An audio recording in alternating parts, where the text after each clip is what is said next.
Je pense que c'est très dangereux de réfléchir en termes de groupe. Je suis vraiment de ceux qui mettent en garde contre les politiques, on va dire même les visions qui partent je dirais, d'un paradigme où on divise les gens en groupes. Tu sais, un peu du genre, voilà, je te prends un simple exemple, il existe une oppression systémique patriarcale de la part des hommes blancs hétérosexuels, par exemple. Tu vois, c'est quoi ce genre de discours où on essaye de créer un groupe homogène que seraient la blanchitude et les hétérosexuels qui, par définition, essaieraient d'opprimer d'autres formes de minorités. Ça, c'est ce qu'on appelle, si tu veux, des espèces d'épistémologie où, au lieu de prendre les gens individuellement, ben, on les prend par groupe.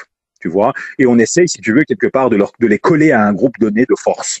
Et ça, c'est quelque chose qui est tout à fait contraire à une société qui peut tenir sur le long terme. Parce que la justice, un des principes élémentaires de la justice, c'est de juger les gens individuellement sur base de leurs actes. Et on ne juge pas les groupes sur base de leur appartenance. Tu vois, hein. Et donc, c'est très important de comprendre que si on veut maintenir cette cohésion sociétale, ce paradigme ne peut pas changer. Ça veut dire qu'on ne peut pas juger les musulmans en groupe. On ne peut pas juger les hommes blancs hétérosexuels en groupe. On ne peut pas juger, comment dirais-je, les femmes en groupe. C'est-à-dire qu'on juge les gens individuellement. Et la justice juge les gens individuellement. Et on doit maintenir ce paradigme. On ne peut pas juger les gens sur base d'un jugement de groupe. Et donc, non, on n'a pas à juger les musulmans. D'ailleurs, comment vas-tu définir qui est un musulman et qui ne l'est pas? Comment vas-tu définir qui est très musulman, qui l'est moins? Tu vois, aujourd'hui, en Europe, tu as des musulmans qui votent à droite, tu as des musulmans qui votent à gauche. Tu as des musulmans qui sont libéraux, tu as des musulmans qui sont beaucoup plus ancrés dans une vision redistributive de l'économie. Donc, comment fais-tu pour mettre des critères d'islamité sur les gens? Tu as des musulmans qui ne sont plus musulmans, tu as des musulmans qui sont pratiquants, tu as des musulmans qui sont très pratiquants.